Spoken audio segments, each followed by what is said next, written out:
তো দাদা তুমি কয় বছর ধরে লেখাপড়া করবা তোমার একটা দায়িত্ব দেওয়া গেছে না আমি তোমার আল্লাহ বিল্লাহ নামে তসবিহ দেওয়া উচিত।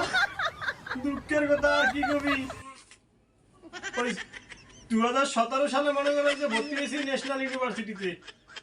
ওই জীবনটা ওই সময় মনে করে যে অর্ধেক এক পা চলিয়ে গেছে কবরে, ন্যাশনালে পড়তে পড়তে আবার এক পা কবরে চলিয়ে গেছে, বুঝছো?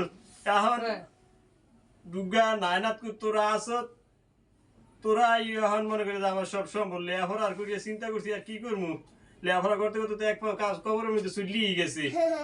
এখন আমার তসবি তালিলা নামাজ রোজা ছাড়া কোনো উপায় নাই, এটি হরতে হইবে এখন তো নেই। তুমি এখন এটাই করো দিলে এখন হয় রে নাতি, তাক তোরা আর এই ভুল কাম করিস না।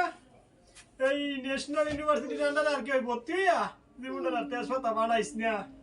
তা আমার লাগে একটু দোয়া হরিস, ঠিক আছে দাদা। আমার মতন যে আদু দাদা আর কেউ তো কেউ না কস, আমার মতন প্রতিটা ছেলেরই আজকাল এই আদু দাদা হইতে হয়েছে। সবাই আদু দাদা হয়ে গেছে সেশন জট থাকার কারণে। না আছে কোনো ন্যাশনাল ইউনিভার্সিটির আন্ডারে মানুষের একটা ভবিষ্যৎ, কোনো ছেলেমেয়ের কোনো ভবিষ্যৎ নাই। আমার যেরকম অবস্থা হয়েছে এখন লেখাপড়া বুড়া বয়সও হরতে হয়। দর্শক, আমার মতন কেউ আদু দাদা হইতে যায় না।